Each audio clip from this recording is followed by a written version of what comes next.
está na hora da entrevista do dia aqui no JL. O tema de hoje é logística. E para falar sobre o tema, eu estou com Lúcio Lage Rodrigues. Tudo bom, Lúcio? Muito obrigado, Thiago, pelo convite. Ele que é especialista em logística e também diretor comercial.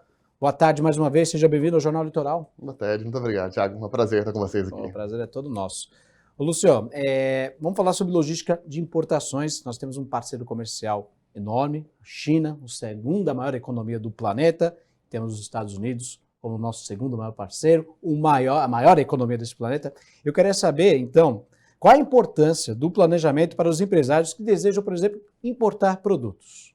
O planejamento é fundamental, assim, né? Então, tanto da parte daqui, do Brasil, né, quanto da parte do planejamento de onde você está comprando. Certo. Porque uma vez que você está comprando da China, por exemplo, você tem que estar muito atento aos cronogramas e ao calendário deles lá. Então, a gente, diferente daqui, né, que a gente tem férias mais longas, lá eles não costumam ter férias, mas tem feriados longos que a China praticamente para. Então, se você não se atenta a esses feriados, você pode ficar sem produto e as consequências são drásticas se você não ter seu produto aqui, né, importado. Já que a gente falou de China, você falou então que os feriados chineses são um pouquinho maiores, mas os nossos períodos de férias são mais longos.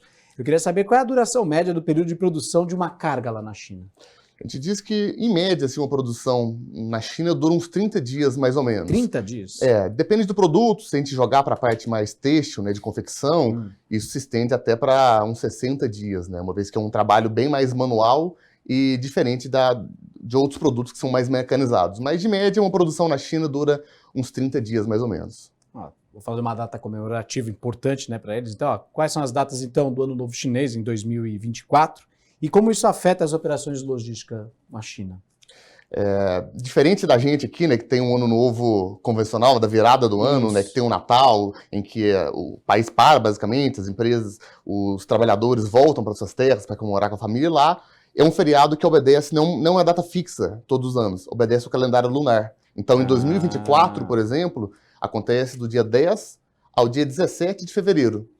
Só que o detalhe é que lá na China, muitas empresas e muitas instituições, eles começam o feriado uma semana antes e se estende até para 2, 3 semanas depois. Então é praticamente um mês inteiro que a China para. E quando eu falo em para, tanto as fábricas, né, que uma produção, você precisa produzir seu produto, a produção vai ficar parada, você precisa embarcar a mercadoria, as empresas logísticas também param, as transportadoras que levam a mercadoria da fábrica até o porto. Então, realmente tudo vai parando em cascata.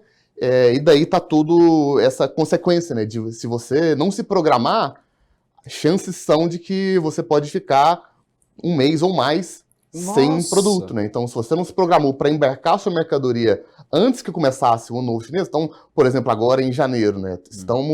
Os importadores, muitas vezes estão com cargas em produção, né? Então eles iniciaram suas produções até dezembro, né? Para terminar agora em final de janeiro, começo de fevereiro, porque começou fevereiro ali, já começa um congestionamento.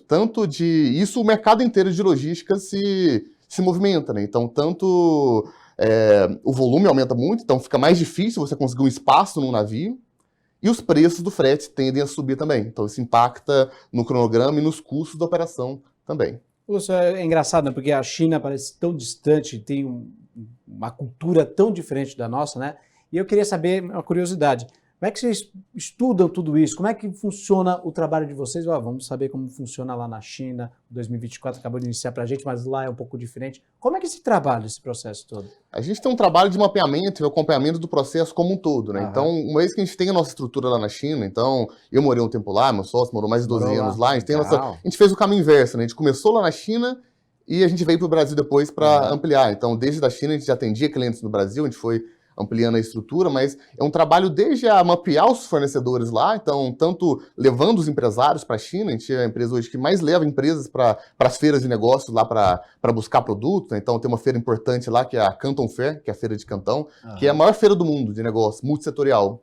Então, o que você quiser trazer da China, em geral, você tende a encontrar nessa feira. Essa feira em Pequim mesmo, na capital? Ela acontece em Guangzhou, na região de Cantão, mais para o sul ali da China, mais ou menos perto de Hong Kong, Shenzhen. E então, desde esse trabalho inicial, seja levando o empresário para lá para ver de perto o produto, ou a nossa equipe que fica lá e aqui busca o produto para o cliente e acompanha, uma vez que o cliente validou, faz todos os estudos de custo, né, quanto que a mercadoria vai custar chegando na porta do cliente, né, com frete, com logística, com toda a operação. e executando a operação em si, seja um processo aéreo, de trazer por avião, seja trazendo por navio, o desembaraço aduaneiro em diferentes portos do Brasil e até o rodoviário do porto até a casa do cliente. Então a gente faz tanto o estudo desse planejamento, né, então de organizar, de buscar o fornecedor do produto lá, a um planejamento de um cronograma para que a mercadoria chegue de maneira mais segura e com o menor custo possível na porta do cliente. Lúcio, você morou quanto tempo na China? Eu fiquei por um ano lá, mas por ano eu vou umas 2 vezes para lá. Já foi. Próxima vez agora em abril vai ser a 10ª vez que eu estou indo para a China. Ah, legal. Então acho que a grande barreira entre Brasil e China seja, por exemplo, a língua? A gente tem vários dilemas, várias distâncias, vamos dizer assim, né? A gente tem a distância da língua, da cultura, que é totalmente diferente, a distância do fuso horário, a distância em si, geográfica, né? Então, e por isso é importante ter alguém lá, né, para acompanhar a gente de perto, porque até a gente está acostumado a lidar com empresas do Brasil inteiro, né, que estão acostumados a importar da Europa, Estados Unidos. Ah, já sou importador, estou seguro na importação, mas nunca importou da China. Quando começa a importar, vê que todas essas distâncias, essas dificuldades mudam bastante, assim, né? Nem tudo que o fornecedor promete lá é o que vai chegar aqui, então é importante ter uma cautela a mais do que operações com outros lugares. É importante ter esse olhar.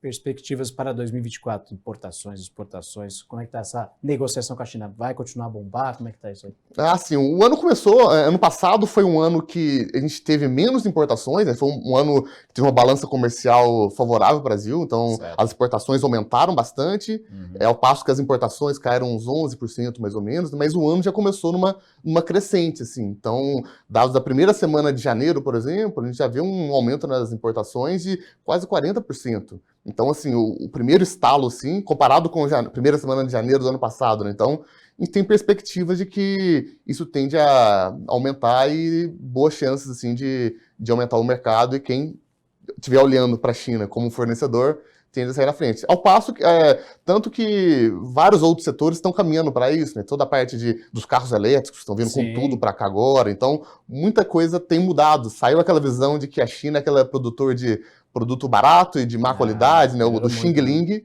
e a China tem se despontado muito em termos de qualidade também. Entendi. Realmente, a China deixou de ser isso e hoje é um baita de um pote de tecnologia incrível, né? Exatamente. Lúcio, nosso tempo é curto, o tema é super interessante. Com certeza você vai voltar aqui no Jornal Litoral para falar mais sobre esse Brasil-China, né? Afinal de contas, balança comercial, a economia do país, o PIB do país depende disso. E é um tema muito interessante, muito importante. Afinal de contas, a gente está no maior porto da América Latina. Obrigado mais uma vez. Muito obrigado, foi um prazer. Valeu, prazer é todo nosso.